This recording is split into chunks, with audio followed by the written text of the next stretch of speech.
हम कक्षा 10 के जो इम्पोर्टेंट क्वेश्चन कर रहे थे उनमें आगे इसी सीरीज को आगे बढ़ा रहे अपन और इसी में और इम्पोर्टेंट क्वेश्चन कर रहे अपन, है ना। और ऐसे ही क्वेश्चन करते रहेंगे। तो इससे क्या होगा कि आपका जो बेसिक है ना वो एकदम क्लियर हो जाएगा। एक एक नंबर के जो सारे सवाल है आपको एक गलत नहीं होंगे। तो आज अपन इसमें इसी सीरीज में आगे क्वेश्चन करने वाले हैं। तो ये वीडियो पूरा देखना, आपको जो भी सारे क्वेश्चन है वो अच्छे समझ में आ जाएंगे, ठीक है। तो देखो, इस वीडियो का पहला क्वेश्चन है संख्याओं 96 और 404 का मशक होगा। तो अपन को बताना है मशक क्या होगा। तो 16, 12, 8 और 4, ये 4 ऑप्शन दे रखे हैं, इनमें से मशक क्या होगा। अब देखो, सबसे पहले तो ध्यान रखो ये मशक क्या होता है। तो मशकों को बोलते अपन HCF। क्या निकालना है अपनों को? HCF। ध्यान रखो, मशक का मतलब क्या होता है? HCF। तो इन दोनों संख्याओं को अपनों को क्या निकालना है? HCF निकालना है। तो देखो, मैंने HCF निकालने के लिए मैंने आपको बताया था पिछली बहुत सारी वीडियो में, जो चैप्टर नंबर 1 पढ़ रहे थे अपन, वास्तविक संख्याएं। तो मैंने आपको बताया था कि मशक या HCF कैसे निकालते हैं। तो ध्यान रखो, इसमें क्या करते हैं अपन, जो संख्याएं दे रखी है उनके अलग अलग अभाज्य गुणनखंड करते हैं। मशक निकालने के लिए संख्याओं का अलग अलग अभाज्य गुणनखंड करते हैं। तो जैसे मैंने देखो ये 96 लिखा, अब सबसे पहले इस 96 का अभाज्य गुणनखंड कर लेते हैं। तो देखो, इसका जो इकाई अंक है वो क्या है? सम संख्या है। तो इसमें 2 का भाग चला जाएगा। तो 2 का भाग दिया इसमें, तो 2 चौका 8, एक इधर आ गया, 16 बन गए, 2 8 है 16, ठीक है। अब देखो आगे वापस इसमें इकाई अंक क्या है? 8 है, सम संख्या है। तो 2 का भाग चला जाएगा। तो 2 दूनी 4, 2 चौका 8। वापस इकाई अंक सम संख्या है, तो 2 का चला जाएगा, 2 एकम 2, 2 दूनी 4। वापस इकाई अंक सम संख्या है, 2 का चला जाएगा, 2 छंग 12, ठीक है। वापस 2 का इसमें चला जाएगा, तो 2 तिया 6। अब देखो, 2 का भाग 6 में दे लिया अपनों ने, 3 आ गया। 2 में 3 का जाता ही नहीं है, तो 3 में 3 का जाएगा, 3 एकम 3, ठीक है। ये आ गया अपना, इसके अभाज्य गुणनखंड आ गया। ऐसे अपने को किसके करना है? 404 के। तो 404 के भी कर लेते हैं अपन। देखो 404, सबसे पहले इसमें किसका देंगे? इकाई अंक 4 है, तो 2 का जाएगा, तो 2 का दिया, 2 दूनी 4, 0, 2 दूनी 4। वापस इकाई अंक सम संख्या है, तो 2 का जाएगा, 2 का, 2 एकम 2, 0 और 2 एकम 2, ठीक है। अब देखो यहाँ से देखना, अब इसमें 2 का भाग नहीं जाएगा। 101 में 2 का भाग नहीं जाता है। क्यों नहीं जाता? क्योंकि इकाई अंक क्या है? विषम संख्या है, तो 2 का भाग जाएगा। तो 2 के बाद 3 का देके देखो, तो 3 तिया 9। देखो इसमें 3 का देंगे, तो 3 तिया 9, एक बचेगा, 3 का भी जाएगा। अब 3 के बाद अभाज्य संख्या कौन सी आती है? 2। 3 के बाद अभाज्य संख्या आती है 5। 5 का इसमें जाएगा नहीं, ठीक है, क्योंकि इकाई अंक है 1 है। इकाई अंक 0 या 5 होता है, तो 5 का चला जाता है। अब 5 की बात आती है 7। अभाज्य संख्या कौन सी आती है? 7। 7 का देखे देखो, तो 7 एकम 7, 3 बचेंगे, 31 हो जाएगा, 31 बन जाएगा, 7 का बन जाएगा। अब 7 की बात आती है अभाज्य संख्या 11। 11 का देखे देखो, 11 का जाएगा। 11 की बात आती है 13। 13 का देखे देखो, 13 नवानी 104 होता है, नहीं सॉरी, 13 8 104 होता है, 13 नवानी 117 होता है, तो 13 का बन जाएगा। 13 की बात आती है अभाज्य संख्या 17। 17 का इसमें जाएगा क्या? 17 छंग 102 नहीं जाएगा, 17 का भी इसमें, है ना। 17 का भी जाएगा। 17 के बाद अभाज्य संख्या कौन सी आती है? 19। 19 का भी इसमें जाएगा। तो इसमें देखो ये क्या है? पूरी अभाज्य संख्या है ना, तो इसमें 101 का ही जाएगा, ठीक है। 101 का ही इसमें जाएगा भाग। तो 101 में 101 का भाग देंगे तो एक बार। अब देखो ये, देखो यहाँ पे 96 के अभाज्य गुणनखंड क्या हो गया अपने? 2 गुणा 2 गुणा 2 गुणा 2 गुणा 2 गुणा, देखो कितनी बार है? 1 2 3 4 5, 1 2 3 4 5 और एक बार 3 है, तो ये 3, ठीक है। और 404 की क्या हो गए? 404 के हो गए अपने 2 गुणा 2 गुणा 101, है ना। देखो मैंने क्या 101 डायरेक्ट क्यों लिखा है यहाँ पे, ये समझिए आप, क्योंकि मैंने 19 तक करके देख लिया अभाज्य संख्या तक।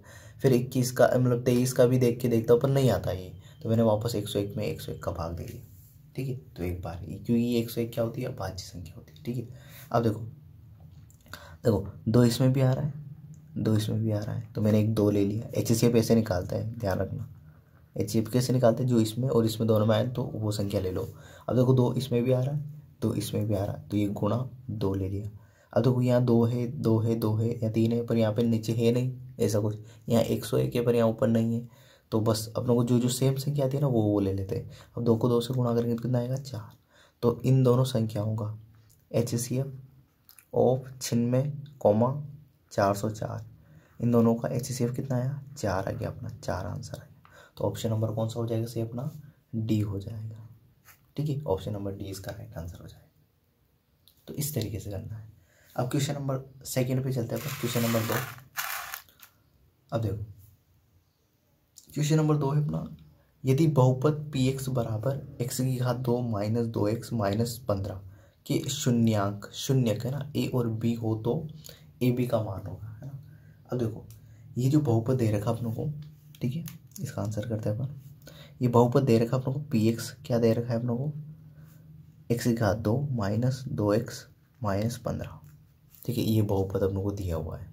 ठीक है, अब इसके जो शून्य के देखो द्विघात है, इसकी अधिकतम घात कितनी 2 है, तो इसके शून्य का आएंगे 2, जिनका मान दे रखा है a और b दे रखा है। और अपनों को पूछा है कि ए बी का मान क्या होगा, इस ए बी का मान क्या होता है। ए और बी के बीच में किसका चिन्ह है, कोई चिन्ह नहीं दिखाई दे रहा, किसका है, गुणा का, मतलब दोनों शून्य को गुणा का मान पूछा है, मतलब दोनों शून्य को गुणा करेंगे तो क्या मान आएगा। अब देखो मैंने आपको बताया था, देखो मैंने आपको क्या बताया था, मैंने आपको बताया था कि शून्यकों का योग, शून्य होते हैं जैसे इसके शून्य के ए और बी, तो शून्यकों का योग जैसे अल्फा और बीटा शून्यकों है, तो अल्फा प्लस बीटा शून्यकों का योग होता है माइनस बी अपॉन ए, ये होता है। और जो शून्यकों का गुणनफल होता है अल्फा गुणा बीटा, वो होता है सी अपॉन ए। अब देखो ये ए और बी क्या होते हैं, जो ये एक्स स्क्वायर के आगे जो लिखा होता है वो ए होता है, जो एक्स के आगे जो लिखा होता है बी होता है, और जो बिना एक्स वाला होता है वो सी होता है। तो यहाँ पे ए का मान क्या है, देखो इससे इस ए बी से कंफ्यूज मत होना, ये ए और बी क्या है, अल्फा और बीटा, ये शून्य है ना। तो देखो यहाँ पे ए का मान क्या है, ए का मान है यहाँ पे एक्स स्क्वायर के आगे क्या लिखा हुआ है, कुछ नहीं तो 1 है, तो ये 1 है। बी का मान क्या है, तो बी का मान एक्स के आगे क्या लिखा है -2, तो बी का मान है -2। और सी का मान क्या है, बिना एक्स वाला तो -15। अब देखो यहाँ पे दोनों शून्य को गुणा किया हुआ है, ए और बी, ठीक है। अपन को इसका मान पूछा है, तो दोनों शून्य को गुणा करने में मान क्या आता है, सी अपॉन ए, तो इसका मान आ जाएगा सी अपॉन ए। अब सी का मान कितना है -15, तो ये -15, और ए का मान कितना है 1, तो 1, तो -15 में 1 का भाग देंगे तो कितना आ जाएगा, -15 ही आ जाएगा आंसर। ठीक है, तो ऑप्शन नंबर बी अपना राइट आंसर हो जाएगा। तो शून्यकों का जो गुणनफल है, या दोनों को गुणा कर रखा है ना ए बी, इसका मान कितना आ जाएगा -15। आई होप आपको समझ में आ गया होगा ये, है ना। अब देखो क्वेश्चन नंबर 3 देखते हैं। क्वेश्चन नंबर 3 है अपना 2,3,5,6 का औसत या माध्य होगा। औसत का मतलब माध्य होता है, ध्यान रखो, औसत का मतलब क्या होता है, माध्य होता है। तो देखो इनका अपन औसत या माध्य कैसे निकालेंगे, तो सिंपल सा होता है, सिंपल सा तरीका है, ये 1 नंबर में 100% ऐसा क्वेश्चन आएगा, देख लेना आप, है ना, औसत या माध्य ना। तो देखो इसमें कुछ नहीं करते, औसत माध्य में सबसे पहले सभी संख्याओं को जोड़ लो। तो देखो 2 + 3 + 4 + 5 + 6 सभी को जोड़ लिया मैंने। अब कितनी संख्याएं हैं, 1 2 3 4 5 है, तो 5 का भाग दे लो इसमें। ठीक है, तो देखो 5 का भाग दो, तो 2 और 3 5, पहले जोड़ लेते हैं ना, 2 और 3 5, 5 और 5 10, 6 और 4 10, तो 10 और 10 कितनी होगी, 20 होगी। इनको जोड़ा सभी को तो 20 आ गया। अब इसमें किसका भाग देना है, 5 का, तो 20 में 5 का भाग दो, कितना आएगा 4। तो इसका आंसर कितना हो जाएगा, माध्य या औसत कितना हो जाएगा 4। तो ऑप्शन नंबर सी इसका राइट आंसर हो जाएगा। ठीक है, तो क्वेश्चन नंबर 1, क्वेश्चन नंबर 2 और क्वेश्चन नंबर 3 आई होप आपको अच्छे से समझ में आ गया होगा। अब क्वेश्चन नंबर 4 पे चलते हैं। क्वेश्चन नंबर 4 है हमारा, यदि 2x + y = 6 हो तो इसे संतुष्ट करने वाला युग्म कौन सा होगा। जैसे ए में दे रखा है 1,2, बी में दे रखा है 2,1, सी में दे रखा है 2,2 और डी में दे रखा है 1,1। तो मतलब इसको संतुष्ट करने वाला युग्म कौन सा होगा, इनमें से बताना अपनों को। तो देखो ऐसा जो क्वेश्चन होता है ना, ये इंपॉर्टेंट क्वेश्चन है और बोर्ड परीक्षा में ऐसा क्वेश्चन पूछते हैं। ठीक है, तो आपको इसको पूरा अच्छे से समझना है। अब देखो मैंने आपको बताया था कि कोष्टक बनाया हुआ है, ये बीच में कोमे का चिन्ह है, कोमे के चिन्ह के आगे का जो मान होता है वो x का होता है, और कोमे के पीछे का जो मान होता है y का मान होता है। तो ये कोमा है, कोमे के आगे x का मान है, कोमे के आगे पीछे y का मान है। तो यहाँ रख दो ना, इस x की जगह x का मान रखो, y की जगह y का मान रखो। यदि इसको सोल्व करने पर किसको, ये 2x + y, यहाँ पे अपनों ने x का मान रख दिया, y का मान रख दिया। यदि 6 आ जाता है इसका मान, तो अपना ये वाला ऑप्शन सही हो जाएगा, नहीं आएगा तो नहीं होगा। तो देखो x का मान रखा, तो ये 2, देखो x की जगह रखा तो ये 1 + y की जगह ये 2 रख दिया मैंने ना। तो 2 को 1 से करेंगे तो 2, प्लस 2, 2 में 2 जोड़ेंगे 4, तो यहाँ तो 6 आना चाहिए, तो 4 थोड़ी 4 आ रहा है, ये तो गलत है, 6 तो आ ही नहीं रहा अपना, तो ये ऑप्शन नंबर ए क्या हो जाएगा, गलत हो जाएगा। ठीक है, अब ऐसे ही देखो 2x प्लस वाई, अब x की जगह क्या रखूँगा 2, तो 2 गुणा यहाँ पे 2 प्लस का चिन्ह और y की जगह 1, तो 2 को 2 से किया तो 4, 4 में 1 जोड़ा तो 5, तो 5 आ रहा है, तो 5 थोड़ी आना चाहिए, 6 आना चाहिए, तो ये भी गलत हो गया अपना। ऑप्शन नंबर सी देखो, तो देखो 2x प्लस वाई, तो x की जगह रखा 2, y की जगह 2, तो 2 यहाँ x की जगह 2 रख दिया प्लस y की जगह 2, तो 2 को 2 से किया तो 4, 4 में 2 जोड़ेंगे तो 6, तो ये 6 आ गया। देखो यहाँ पे भी 6 आ रहा है, यहाँ पे भी 6 आ रहा है, तो ये ऑप्शन नंबर क्या हो जाएगा, सही हो जाएगा। ऑप्शन नंबर डी को भी चेक कर लेते हैं। तो देखो 2x प्लस वाई, इसका मान 6 आना चाहिए, तक आता कि नहीं आता है, तो देखो x की जगह रखा मैंने 1, तो ये 1 प्लस y की जगह रखा 1, तो 1, 2 को 1 से किया तो 2 प्लस 1 बराबर 2 में 1 जोड़ा तो 3, 3 आ रहा है, पर 3 थोड़ी आना चाहिए, 6 आना चाहिए, तो ये भी क्या हो गया, गलत हो गया। तो ऑप्शन नंबर सी अपना राइट आंसर है। आई होप आपको अच्छे से समझ में आ गया होगा। ठीक है, अब क्वेश्चन नंबर 5 भी चलते हैं। क्वेश्चन नंबर 5 क्या कहता है उसको समझते हैं अच्छे से। ठीक है, देखो जो क्वेश्चन नंबर 5 है हमारा वो है कि यदि एपी का प्रथम पद दे रखा अपने को ए, अब देखो प्रथम पद क्या है 6, मतलब प्रथम पद को बोलते हैं अपन ए का मान दे रखा है 6, ठीक है, और सारवंत को डी से दर्शाते हैं, इसका मान दे रखा है 3, तो एपी होगी। तो इन चारों ऑप्शन में से अपन को बताना है कि एपी कौन सी है। अपन को प्रथम पद दिया हुआ है ए 6, ए का मान कितना 6 और डी का मान दिया 3। अब देख लो सिंपल सा, अब देखो ऑप्शन नंबर ए में है प्रथम पद 6 है, सही बात है। ऑप्शन नंबर बी में सी में -6, तो ये तो गलत होगी। प्रथम पद क्या होना चाहिए अपना 6 ही होना चाहिए, -6 भी नहीं होना चाहिए। ठीक है, ऑप्शन नंबर बी देखो, तो इसमें प्रथम पद क्या है 3 है, तो ये भी गलत हो गया। प्रथम पद 3 थोड़ी होना चाहिए, 6 होना चाहिए ना, इसने खुद ने बोला है प्रथम पद 6, तो पहला पद 6 होना चाहिए, तो यहाँ तो 3 ही दे रखा है, ये गलत है। यहाँ पे प्रथम पद क्या दे रखा है -4, जबकि होना क्या चाहिए 6, तो ये तीनों ऑप्शन गलत होगी। तो ऑप्शन नंबर ए अपना राइट आंसर हो गया। ठीक है, प्रथम पद से देखने से बन गया इक्वेशन है ना, क्योंकि प्रथम पद क्या है यहाँ पे 6 है, तो इसमें -6 है, इसमें -4 है, इसमें 3 है, तो ये तो होने, ये तो गलत है। पहला पद तो अपना 6 होना चाहिए, तो 6 ही है। ठीक है, तो पहले ऑप्शन में। अब इसमें आप सारवंतर भी देखोगे तो पता चल जाएगा, 9 में से 6 घटाए तो कितना आ जाएगा 3 आ जाएगा। दूसरे पद में से पहला पद घटाए तो सारवंतर आ जाता है, तो देखो 9 में से 6 घटाए तो 3 आ गया, तो सही है। तो ऑप्शन नंबर ए अपना राइट आंसर है, ऐसे चेक करना है, सिंपल सा था। अब देखो अगला क्वेश्चन,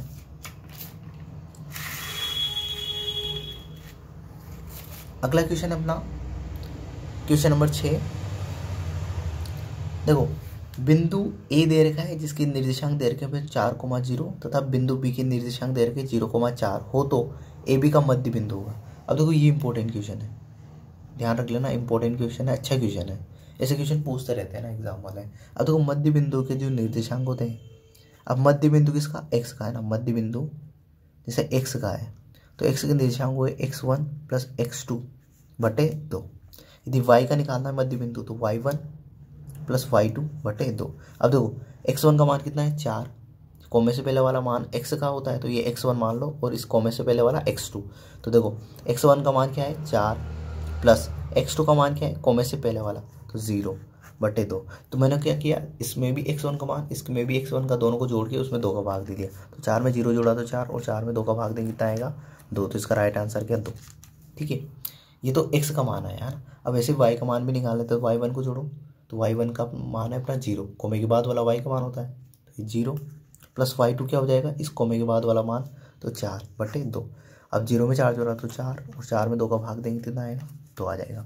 तो देखो x का मान भी 2 आ गया, y का मान भी 2 आ गया, तो बिंदु जो मध्य बिंदु के निर्देशांक हो गए ना वो क्या होगी x, y, तो x का मान कितना है अपना 2, y का मान भी 2 आया है, तो इसका राइट आंसर जो है 2,2। तो कौन सा ऑप्शन है, ऑप्शन नंबर सी। तो देखो मध्य बिंदु में आपको ये करना है बस कि दोनों x के मान को जोड़ के 2 का भाग देना है और दोनों y के मान को जोड़ के 2 का भाग देना है, तो आपको मध्य बिंदु के निर्देशांक पता चल जाएंगे। ठीक है, आई होप आपको समझ में आ गया होगा ये क्वेश्चन अच्छे से। तो मध्य बिंदु के निर्देशांक के सूत्र होता है x बराबर x1 प्लस x2 बटे 2 और y का मान निकालते हैं मध्य बिंदु में तो y1 प्लस y2 बटे 2। अब क्वेश्चन नंबर 7 पे चलते हैं अपन। क्वेश्चन नंबर 7 है हमारा, अपनों को देखो क्या दिया हुआ है इसमें ABC, त्रिभुज ABC दिया हुआ अपनों को, इसमें ये त्रिभुज का साइन होता है ना, त्रिभुज ABC में B कोण समकोण है, तो देखो बना लेते हैं। ये देखो ये त्रिभुज बनाया मैंने, ये त्रिभुज बनाया। अब देखो मैंने ऐसी त्रिभुज क्यों बनाया है, क्योंकि एक कोण, ये बी जो कोण है वो समकोण है, समकोण मतलब 90 डिग्री का, तो ये 90 डिग्री का कोण बना लिया मैंने, समकोण है, और ये बी लिख दिया मैंने। इसको ए मान लो और इसको सी मान लो, ठीक है, किसी को मान लो, ए इसी को मान सकते हैं, सी इसको मान सकते हैं, कोई फर्क नहीं पड़ता है। पर आप लोगों को बी समकोण दिया हो तो बी 90 डिग्री का ही बनाना, ये कंफर्म है ना। यहाँ सी की जगह आप ए भी लिख सकते हो और यहाँ ए की जगह सी भी लिख सकते हो, कोई फर्क नहीं पड़ता है ना। अब देखो यहाँ देखो कोस ए का मान दिया अपनों को, देखो कोस ए इसका मान दिया हुआ है अपनों को 3/5। अब देखो कोस ए क्या होता है, कोस होता है देखो लाल बटे का कैसे LAL बटे के ए, तो ये तो होता है साइन का मान, साइन थीटा का, ये कोस थीटा का मान होता है। कोस थीटा का क्या होता है, आधार बटे कर्ण, तो ये आधार बटे कर्ण, तो आधार का मान तो 3 दे रखा है और कर्ण का मान कितना दे रखा है 5। अब देखो कोस ए, तो ए वाला ये है, ए वाला कोण तो ये ही है, ए के सामने देखो कोण के सामने की जो भुजा होती है ना वो क्या होती है, हमेशा लंब होती है। तो ये जो BC है ये क्या है अपना लंब है, कोण ए के हिसाब से ये लंब है ना। अब देखो हमेशा 90 डिग्री के सामने की भुजा क्या होगी, कर्ण, तो ये कर्ण है अपनी हमेशा, तो ये AC क्या है अपना कम है, क्योंकि 90 डिग्री के सामने की भुजा हमेशा क्या होती है, कर्ण होती है, थीटा के सामने की, कोस ए दिया रखा है ना, तो ये थीटा है अपना, तो ए के सामने की भुजा हमेशा लंब, मतलब जो थीटा दिया हुआ है उसके सामने की भुजा हमेशा लंब हो जाएगी, 90 डिग्री के सामने की हमेशा भुजा कर्ण होगी, और ये जो बची ये आधार हो गया, ठीक है। अब देखो यहाँ से देखो आधार का मान कितना है 3, तो मैंने 3 रख दिया यहाँ पर, आधार का मान 3 है तो 3। अब देखो ये के कर्ण है, कर्ण का मान कितना है 5। अब अपन को लंब का मान निकालना है, किसका मान निकालना है, लंब का मान निकालना है, तो निकाल लेते, कैसे निकालते हैं, पाइथागोरस प्रमेय से। अब पाइथागोरस प्रमेय क्या होती है, कर्ण का स्क्वायर बराबर आधार का स्क्वायर प्लस लंब का स्क्वायर। पाइथागोरस प्रमेय किस त्रिभुज में लगती है, हमेशा ध्यान रखना समकोण त्रिभुज में। अब देखो कर्ण का मान कितना है 5, तो 5 का स्क्वायर बराबर आधार का मान कितना है 3, तो 3 का स्क्वायर, और लंब का स्क्वायर ऐसे से लंब इसको रख देते हैं। 5 का स्क्वायर 25 होता है, देखो 5 का स्क्वायर मतलब 5 को 5 से गुणा करना, तो 5 को 5 से गुणा करेंगे 25, 3 की घात 2 का मतलब 3 का स्क्वायर, और 3 की घात 2 का मतलब 3 को 3 से गुणा करना, तो 3 को 3 से करेंगे 9 प्लस लंब का घात 2, ठीक है। अब देखो 9 प्लस का इधर आएगा किसका हो जाएगा माइनस का, तो 25 माइनस 9 बराबर लंब का स्क्वायर, 25 में से 9 कटाएंगे तो 16 बराबर लंब का स्क्वायर, ठीक है। अब देखो ये घात 2 है, इसको मैं बराबर के इधर भेजूंगा तो किस मतलब लेगी अंडर रूट में, तो अंडर रूट 16 बराबर लंब। अब देखो अंडर रूट 16 का मान कितना होता है 4, तो लंब का मान कितना हो गया अपना 4 आ गया, ठीक है। तो लंब का मान, ये जो लंब है इसका मान कितना है अपना 4 आ गया। अब देखो अंडर रूट 16 का मान 4 होता है, क्यों होता है देखो यहाँ समझा देता हूँ, क्योंकि अंडर रूट 16 को अपन ये भी लिख सकते हैं, क्या लिख सकते हैं, अंडर रूट 4 गुणा 4, 4 को 4 से गुणा करते हैं 16। अब जब अंडर रूट के अंदर एक ही संख्या 2 बार आती है ना, तो उसको एक बाहर निकल जाती है, ठीक है, तो यहाँ से 4 आ जाएगा इसका मान, ठीक है। अब देखो अपन को निकालना है इसका साइन ए का मान, तो देखो साइन ए बराबर होता है लंब बटे कर्ण, तो ये लंब बटे कर्ण। अब देखो साइन ए पूछा है तो ए वाला कोण, ये ए कोण पूछा है तो ए कोण, तो इसके सामने की पूछे क्या होती है लंब, तो यहाँ पे लंबी है तो लंब का मान, लंब कितना हो जाएगा 4। कर्ण क्या है अपना, कर्ण हमेशा 90 डिग्री सामने पूछा तो 5 है, तो ये 5, तो इसका राइट आंसर हो जाएगा 4/5। इसका राइट आंसर क्या हो जाएगा 4/5। तो कौन सा ऑप्शन है, तो ऑप्शन नंबर 20 का राइट आंसर हो जाएगा, ठीक है। तो आई होप क्वेश्चन नंबर 7 आपको अच्छे समझ में आ गया होगा, ठीक है। अब क्वेश्चन नंबर 8 पे अपन चलते हैं, क्वेश्चन नंबर 8 अपना, ठीक है। देखो क्वेश्चन नंबर 8 क्या है अपना, कि किसी मीनार की छाया इसकी ऊंचाई के बराबर हो। देखो एक मीनार है, ये मैंने एक मीनार बना दी, ठीक है, ये मीनार है। अब देखो किसी मीनार की छाया, तो छाया देखो इधर सूर्य है, देखो ये सूर्य, तो सूर्य इधर से प्रकाश की किरण आएगी तो छाया इधर बन जाएगी, तो ये छाया बना दी मैंने, ये छाया है ना, छाया, ये मीनार है, मीनार की छाया, ठीक है। अब इस ये दोनों बनाने के बाद इसको इससे मिला लो, है ना, मिला लो, ठीक है। अब देखो इसने क्या बोला है, किसी मीनार की छाया इसकी ऊंचाई के बराबर, ये ऊंचाई है तो मान लो कि ऊंचाई x है, तो छाया भी कितनी बनेगी x ही बन रही है, ठीक है, बराबर हो। तो सूर्य का उन्नयन कोण क्या होता है, जो नीचे से ऊपर की ओर देखने पर बनता है, नीचे। अब इसको नाम दे दो A B और C नाम दे दो इसको, है ना। अब देखो नीचे से ऊपर की ओर देखने पे जो कोण बनता है उसको उन्नयन कोण बोलते हैं। नीचे से ऊपर की ओर देखने पे जो कोण बनता है उसको क्या बोलते हैं अपन, उन्नयन कोण बोलते हैं। क्या बोलते हैं, उन्नयन कोण। तो ये अपनों को ये वाला कोण बताना है कि उन्नयन कोण का मान क्या होगा। जैसे नीचे देख रहे थे अपन, नीचे से, जैसे नीचे से मीनार के ऊपर वाले शीर्ष की तरफ देखा अपनों ने, तो जो कोण बनता है वो उन्नयन कोण होता है। अब देखो ये मीनार है अपनी, ये लंब है, देखो लंब, ये वाला कोण है तो इसके सामने भुजा ये लंब हो जाएगी, और नीचे वाली क्या है आधार है, ये 90 डिग्री का कोण है तो सामने भुजा कर्ण हो जाएगी। ठीक है, तो अपने को लंब, ये तो लंब हो गया और ये आधार हो गया, इन दोनों में संबंध क्या होता है, तो देखो LAL बटे KKA, तो लंब बटे आधार में संबंध होता है टेन थीटा का। तो देखो टेन थीटा बराबर लंब बटे आधार है ना। अब लंब का मान कितना है x है, तो ये x बटे आधार का मान कितना है x। ठीक है, अब x में x का भाग देंगे कितना आएगा 1। ठीक है, तो टेन थीटा बराबर 1 आ गया। अब मुझे बताओ टेन थीटा का ऐसा कौन सा मान रखें जिसका टेन थीटा का मान अपना 1 आ जाए, थीटा की जगह ऐसा कौन सा मान रखें कि टेन थीटा का मान 1 आ जाए। तो आप बताओगे थीटा बराबर 45 डिग्री, क्योंकि टेन 45 का मान कितना होता है 1 होता है, तो थीटा का मान कितना आ गया 45 डिग्री। तो ऑप्शन नंबर सी इसका राइट आंसर हो जाए। आई होप ये क्वेश्चन आपको समझ में आया होगा। अब देखो आज का लास्ट क्वेश्चन करते हैं अपन, ठीक है, फिर अगले पार्ट में और क्वेश्चन करेंगे अपन। आज का लास्ट क्वेश्चन है क्वेश्चन नंबर 9, इसको भी अपन अच्छे से समझ लेते हैं। क्वेश्चन नंबर 9 है कि वर्ग अंतराल 10-25 का वर्ग चिन्ह होगा। वर्ग अंतराल दे रखा आपको 10 से 25 का वर्ग चिन्ह क्या होगा। तो वर्ग चिन्ह कैसे निकालते हैं, तो ध्यान रखना वर्ग चिन्ह निकालने का जो कैसे निकालते हैं इसको, तो दोनों को जोड़ लो, ये निम्न सीमा होती है उच्च सीमा होती है। ठीक है, इन दोनों को जोड़ो तो 10 + 25 और इसमें 2 का भाग दे लो, दोनों को जोड़ के 2 का भाग, तो 10 और 25 कितने हो जाएंगे 35, और 35 में 2 का भाग देंगे तो कितना आ जाएगा 17.5। ऑप्शन नंबर सी इसका राइट आंसर हो जाए। ठीक है, तो यदि आपको वर्ग चिन्ह निकालना है तो दोनों सीमाओं को जोड़ना है, दोनों मानों को जोड़ लो और उसमें 2 का भाग दे लो। ठीक है, ये आगे का जो मान होता है निम्न सीमा बोलते हैं इसको, और जो पीछे का मान होता है उच्च सीमा, तो दोनों को जोड़ा अपने 2 का भाग दिया तो 17.5 आ गया। ठीक है, तो आई होप ये पूरा वीडियो आपको समझ में आया होगा, इसके सारे जो क्वेश्चन किए अपनों आई होप आपको समझ में आएंगे। ठीक है, तो इस वीडियो के लिए इतने, अगले वीडियो में अगले क्वेश्चन के साथ मिलते हैं। Thank you, bye.